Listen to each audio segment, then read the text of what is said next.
মানুষ ভিডিও দেখবে, সামনে থেকে বলবে, কিন্তু লাইক কমেন্ট করবে না। লাইক কমেন্ট করতে ফার্স্ট হাতে ব্যথা হতে পারে, সেকেন্ড হয়তো লাইক কমেন্ট করতে গেলে টাকা লাগে।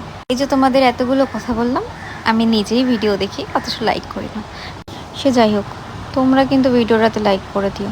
তো আজকে বানাচ্ছিলাম চিকেন বিরিয়ানি। আর আমি খুব একটা ভালো পারি না বিরিয়ানি বানাতে, তাও চেষ্টা করি, শিখছি। কারণ দুদিন পরে মেয়ের বিয়ে তো হবে, নাকি বানাতে তো হবে, শিখতে হবে, না হলে বাইরের লোককে কী বলবে মেয়ে কিছুই পারে না।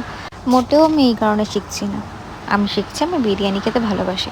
এই দেখো, আমি যেটা খেতে ভালোবাসি না আমি সেই রান্না কখনো করি না।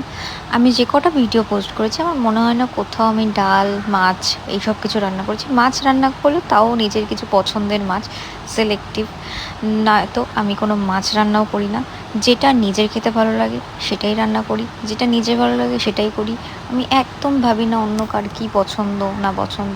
এর জন্য অনেকে আমাকে সেলফিশও বলতে পারে, but I don't care. Selfish হওয়া, ডেসপারেট হওয়া এই জেনারেশনের জন্য খুব ভালো। আমার মনে হয় সবাই হোক এরকম। দেখো, যদি সেরকম তুমি না হতে পারো, সবার কথা ভাবতে থাকো, তাহলে সারা জীবন তুমি সবার কথাই ভাববে। ওই যে আমাদের মা ঠাকুমারা, দিদারা যেমনভাবে চলেছে ওরকমভাবে। সো অনেক জ্ঞান দিয়ে ফেলেছি, আজকের মতন টাটা।